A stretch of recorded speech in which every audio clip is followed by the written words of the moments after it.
श्रीमद् भगवत गीता के ये 30 अमूल्य उपदेश हर इंसान की जिंदगी में किसी न किसी मोड़ पर रास्ता दिखाने का काम करते हैं। ये सिर्फ शास्त्र की बातें नहीं हैं, ये जीवन जीने की कला है। इसीलिए इन्हें शुरुआत से अंत तक समझना आपके लिए बेहद ज़रूरी है। आज का पहला उपदेश यही कहता है कि हमारी ज़्यादातर पीड़ाओं की जड़ अपनापन नाम की भावना होती है, जिसे हम अपना मान लेते हैं। वहीं से उम्मीदें जन्म लेती हैं और उम्मीदें टूटे तो दुख बना जाती हैं। जरा एक कहानी को समझिए। एक व्यक्ति ने जीवन भर की मेहनत से एक भव्य महल बनाया था। वो महल सिर्फ उसका घर नहीं था, उसका गर्व था, उसका मोह था, उसका जीने का आधार था। लोग दूर दूर से उसे देखने आते थे। सेठ लोग उसे खरीदने की कोशिश करते थे, लेकिन वह व्यक्ति कहता, ये महल मेरी पहचान है, इसे मैं कभी नहीं बेचूंगा। एक दिन उस महल में अचानक आग लग गई। व्यक्ति बाजार में था। जब घर लौटा और देखा कि उसकी मेहनत, उसका सपना लपटों में जल रहा है, तो उसके भीतर मानो दुनिया खत्म हो गई। उसने कहा, अगर मेरा महल ही नहीं रहा तो मैं भी नहीं जी सकूंगा। और वह आग में कूदने ही वाला था कि किसी ने उसे रोक लिया। कहने वाले ने कहा, भाई, कल तुम्हारे बेटे ने यह महल बेच दिया था, अब ये तुम्हारा नहीं रहा। जैसे ही उसने सुना यह महल उसका रहा ही नहीं, अचानक उसका सारा दुख गायब हो गया। वह भीड़ में खड़ा होकर उस आग को देखने लगा जैसे बाकी लोग देख रहे थे। थोड़ी देर बाद उसका बेटा आया।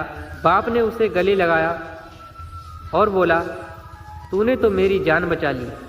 आज घर जल भी रहा है तो भी मुझे दर्द नहीं हो रहा। बेटे ने धीरे से कहा, पिताजी, मैं सौदा करने गया तो था, पर अभी सौदा पूरा हुआ ही नहीं। इतना सुनते ही वही आदमी, जो आदमी शांत था, फिर से जमीन पर गिर पड़ा, छाती पीटने लगा, फिर से रोने लगा।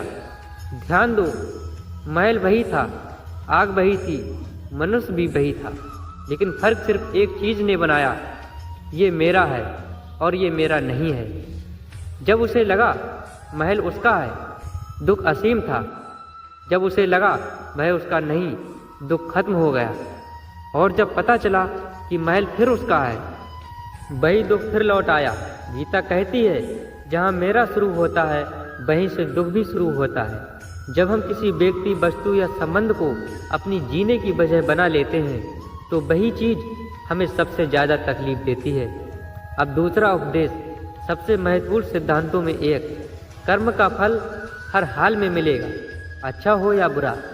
जो किया है उसका परिणाम कभी न कभी आपके पास अवश्य लौटेगा। यदि आपके कर्म शुभ हैं तो कठिन समय में भी कर्म आपको सुरक्षा देंगे, आपको रास्ता दिखाएंगे, आपको गिरने नहीं देंगे। लेकिन यदि आपने गलत किया है, किसी का हक छीना है, अन्याय किया है, तो उसका फल भी आपको अनिवार्य रूप से मिलेगा। गीता का नियम स्पष्ट है, कर्म छाया की तरह है, उससे भागा नहीं जा सकता। जब मनुष्य समझ जाता है कि दुनिया की हर चीज़ बदलने वाली है, तो उसका मोह भी धीरे धीरे टूटने लगता है। और यही गीता का तीसरा उपदेश है कि जीवन में जो भी मिल रहा है वह सिर्फ कुछ समय के लिए है। न सुख साथी है, न दुख साथी है। अगर आप दुख को साथी मान लो तो टूट जाओगे, अगर सुख को साथी मान लो तो अहंकार में खो जाओगे। पर जिसने इस सत्य को स्वीकार कर लिया, वह परिस्थितियों से कभी हिलता नहीं, उसकी जड़ मजबूत हो जाती है। गीता का चौथा उपदेश कहता है कि इंसान का सबसे बड़ा शत्रु उसका अस्थिर मन है। जो मन संभाल लेगा वही जीवन संभाल लेगा। जिसका मन ही डगमगा गया, वह इंसान दुनिया की किसी भी दौड़ में टिक नहीं सकता। कृष्ण कहते हैं, मन ही मित्र है और मन ही शत्रु।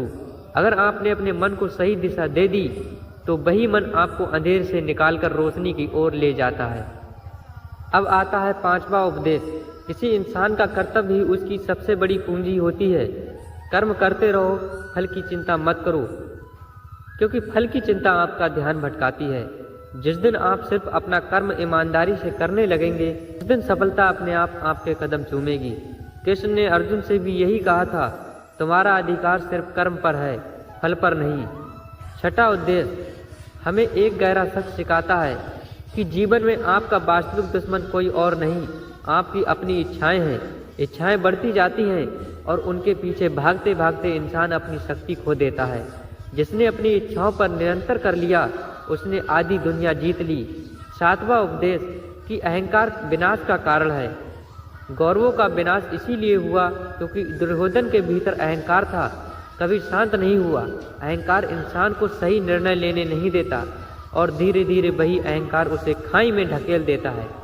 आठवां उपदेश कि सच्चा ज्ञान वही है जो आपको विनम्र बनाता है।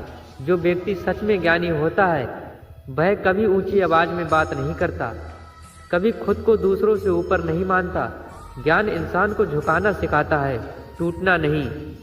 नवा उपदेश कि कठिन समय हमें बहुत कुछ सिखाता है। पांडवों को वनवास मिला तो उन्होंने रोना नहीं चुना, बल्कि उन्होंने अपनी परिस्थितियों से सीखना चुना और वही सीख आगे जाकर उन्हें विजेता बनाती गई। इसीलिए जीवन जब भी आपको कठिन परीक्षा दे, समझ लेना कि वह आपको एक बड़ी जीत के लिए तैयार कर रहा है।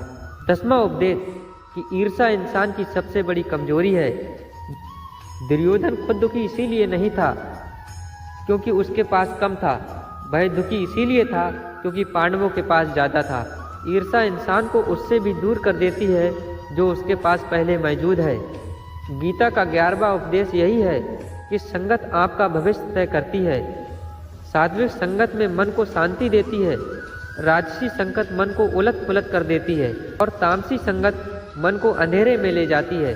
कृष्ण ने अर्जुन को भी यही कहा था, अपने साथ सही लोगों को रखो ताकि तुम्हारा मन सही दिशा में बढ़ सके। 12वां उपदेश कहता है कि क्रोध वही अग्नि है जो पहले आपको जलाती है। गौरवों की क्रोधता, उनका गुस्सा, सबका परिणाम उन्हें ही भुगतना पड़ा, क्योंकि क्रोध क्षणिक होता है पर उसका परिणाम जीवन भर साथ चलता है। 13वां उपदेश कि दूसरों की गलतियों से सीखो, क्योंकि जिंदगी छोटी है, सब कुछ खुद करके सीखने के लिए नहीं। दुर्योधन शुकनी कर्ण के निर्णयों ने इतिहास बदल दिया। गीता कहती है कि बुद्धिमान वही है जो दूसरों की गलतियों से बुद्धि अर्जित करता है। 14वां उपदेश कि विनाश के समय बुद्धि भ्रष्ट हो जाती है। जब मनुष्य गलत राह पर चलने लगता है तो उसके आसपास संकेत भी उसे दिखाई नहीं देते। दुर्योधन को भी बार बार चेतावनी मिली, लेकिन उसका अहंकार उसकी आंखें बंद कर चुका था। 15वां उपदेश कि धर्म वही नहीं जो किताबों में लिखा है, धर्म वह है जो आपके कर्मों में दिखाई देता है। अच्छाई करना ही धर्म है, दूसरों को कष्ट देना अधर्म है। चाहे आप कितने भी बड़े क्यों ना हो, कर्मों का न्याय तो ईश्वर ही करेगा। 16वां उपदेश कि अपनी तुलना किसी से मत करो, प्रत्येक व्यक्ति अलग है, हर किसी की यात्रा अलग है। तुलना खुशी छीन लेती है और कृतज्ञता खुशी लौटाती है। 17वां उपदेश कि मौन भी एक उत्तर होता है। अधिकतर लड़ाइयाँ शब्दों से नहीं, सुनी अनसुनी से खत्म हो जाती हैं। 18वां उपदेश कि मनुष्य वही बनता है जैसा भोजन खाता है, जैसी सोच रखता है। सात्विक भोजन मन को शांति देता है, राजसी भोजन बेचैनी लाता है, तामसी भोजन मन को कमजोर करता है। जिसने अपने आकार पर नियंत्रण कर लिया उसका मन सहज रूप से स्थिर होने लगता है। 19वां उपदेश कि बुरे इंसान को बदलने की कोशिश मत करो। जो स्वभाव से दुर्भावना रखता है वह आपकी इच्छाओं का फायदा ही उठाएगा। जैसा सामने वाला है वैसा ही व्यवहार करना बुद्धिमानी है।